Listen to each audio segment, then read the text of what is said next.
Oi pessoal, tudo bem? Hoje eu vou falar sobre problemas com o sono, tá certo? Quando você vai ter esses problemas, como você deve agir procurando ou não um neurologista. Vamos lá. Problemas mais comuns de sono aí que a gente nota no dia a dia, que vocês procuram a gente pode ajudar. Insônia, né? Acho um dos mais prevalentes, um dos mais comuns. Mas afinal, o que é insônia? É dormir pouco, é acordar cedo, é dormir de madrugada e ter dificuldade de acordar? Vamos lá. A insônia, na verdade, é uma alteração na quantidade e também na qualidade do sono, tá? E ela se caracteriza por algumas coisas importantes, como por exemplo, você ter dificuldade de iniciar o sono, ou você até dormir no horário adequado, mas acordar várias vezes à noite, ou então você acordar muito cedo e daí não conseguir dormir mais. Tá? O famoso que a pessoa acorda 3 da manhã e caramba, não durmo mais, tem que trabalhar às 7. Isso aí é uma coisa que é muito prevalente, tá? Ocorre em muitas pessoas no mundo todo, tá? E é uma coisa que é meio subjugada, deixar assim no plano, não dá pra levar, ou então toma ali um remedinho, que sempre alguém arranja, mas não é bem assim que funciona. Por que você deve procurar então um neurologista quando tiver insônia? Qual o momento? A insônia, na verdade, representa um distúrbio do sono. E o sono, no momento que o nosso corpo tende a produzir uma série de substâncias, vai fazer uma série de atividades que são importantes para o nosso bem-estar fisiológico como um todo, tá? Então, se a gente for pegar, entender que durante o sono, que a gente tem ideia, vamos recarregar as baterias, vamos dormir, não é bem assim. A gente só poupa, em média, 20% da quantidade de metabolismo durante o sono. Quer dizer, se fosse um carro a 100 por hora, você deixaria essa velocidade só para 80. Então, a ideia do sono saudável não é necessariamente a quantidade de sono ou a ideia de ter que recarregar as baterias. É porque a gente sabe que hoje em dia existem muito mais coisas relacionadas ao sono do que se sabia anteriormente. Então, quando você tem um sono ruim, qualidade e quantidade, como na insônia, você perde muitas das funções biológicas essenciais para o corpo funcionar bem, tá? É provado por estudos se durante o sono a gente tem uma atividade que ajuda, entre aspas, limpar ali o corpo, os vasos de materiais tóxicos, tá certo? Tem estudos também mostrando uma relação de privação do sono com um quadro de confusão cognitivo, ou seja, o pensamento confuso, você se perde na memória, e isso pode predispor na frente.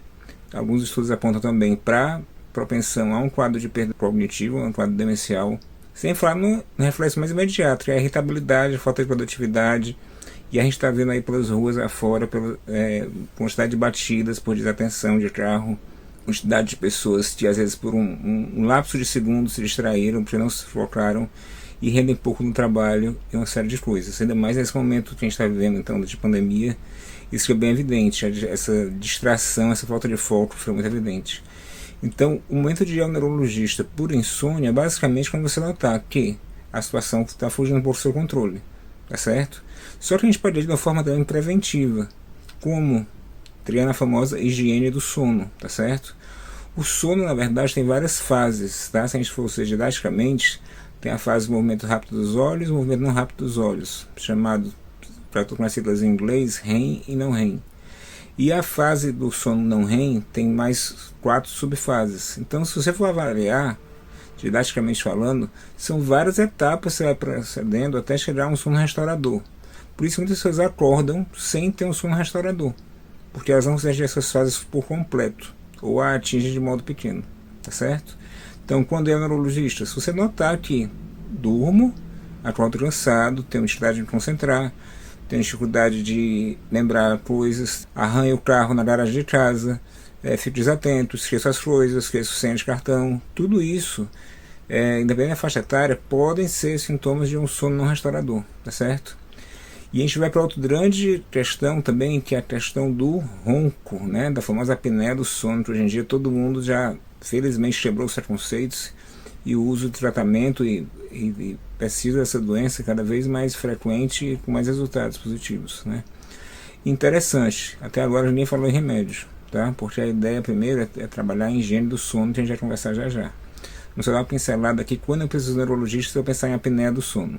Bom, para você pensar em apneia do sono, basta você olhar para a pessoa e dizer, vixe, como ronca muito, como dorme pesado, tudo bem, essa é a sua visão, mas tem que ter algo palpável, tá? Então, nesse caso aí, se há uma suspeita de que a pessoa que você acompanha, ou você mesmo, lhe disser, olha, rapaz, tu dorme muito, tu ronca alto, essa espécie até morreu.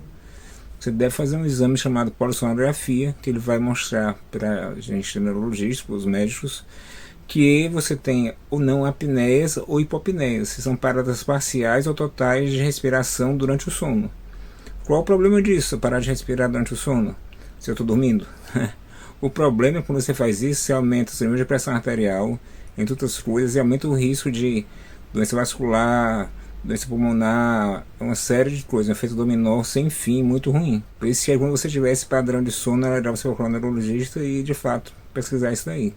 Se houver alteração, de fato, na polissonografia, então o exame que vai ver o sono em todas as fases, feito em clínicas especializadas, aí você vai dispor de mecanismos como o BiPAP ou CPAP, tá? Que vão dar essa pressão positiva para desobstruir a passagem de ar, até porque grande parte dos pacientes, 90% em média, a apneia do sono, ela ocorre por uma questão obstrutiva. A via aérea ela colapsa, ela fecha, e por fechar o ar não passa. Ou então passa por muita dificuldade, por isso o ronco ser tão alto. Então, assim, na verdade, roncar não é o problema, ele é uma expressão final de uma obstrução que o ar está passando, tem dificuldade de passar, e passa com dificuldade e faz aquele barulho, aquele estridor, tá certo? Mas também tem a apneia já causa central, que não tem nada a ver com a via respiratória por si só, que são uma exceção, mas devem ser privilegiadas também, porque se não forem tratadas de forma adequada, são um risco, daí precisa ir ao neurologista. E finalmente a gente teria aqui dar uma pincelada sobre higiene do sono, tá? Eu acho isso fantástico, uma coisa que é simples e parece que o simples é o mais difícil de ser assimilado. Então vamos lá, vamos entender. Higiene do sono. Tem que precisar entender para ter higiene. Se eu tenho higiene, vou partir do básico. Lavar as mãos, hoje em dia, nessa época de pandemia. Usar máscara e álcool gel. Essa é a higiene do corona, ok? Tá. Qual é a nossa higiene do sono? Primeiro, criar um hábito, né? Tudo na vida é hábito, tá?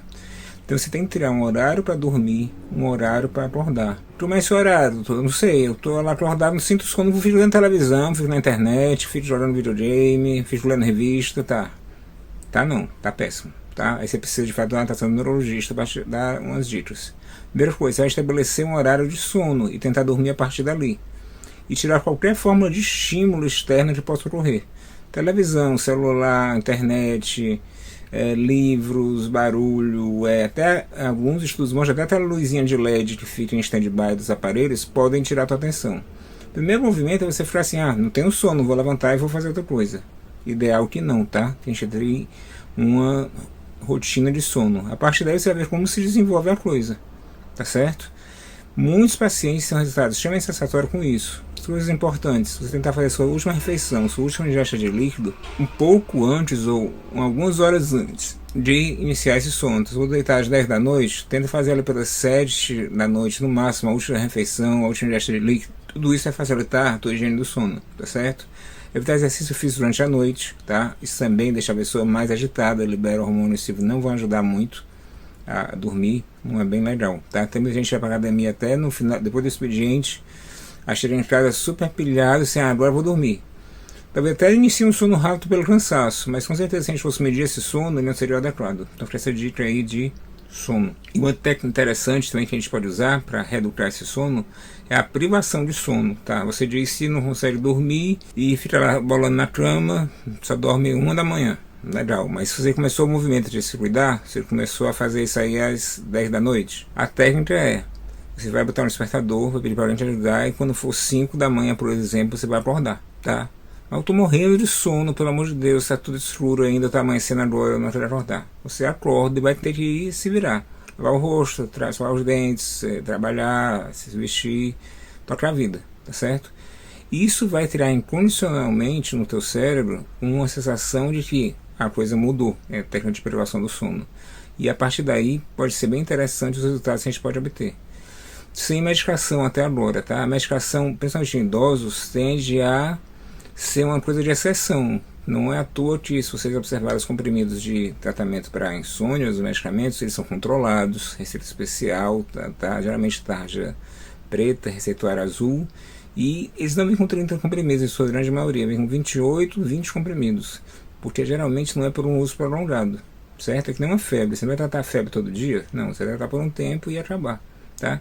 Infelizmente ocorre um prolongamento disso, e essa é a nossa ideia com essa ajuda, de poder ter uma coisa mais direcionada para você saber quando ir ao médico, ele poder te ajudar e você não ficar dependendo de remédios, se enganando e dando efeitos deletérios. Tá bom? Um abraço. Qualquer dúvida, sugestão, manda pra gente. Esse foi mais um episódio da série Precisa de um neurologista? Eu sou o Dr. Avelino Júnior, neurologista. É um prazer sempre interagir com vocês. Até o próximo tema. Valeu!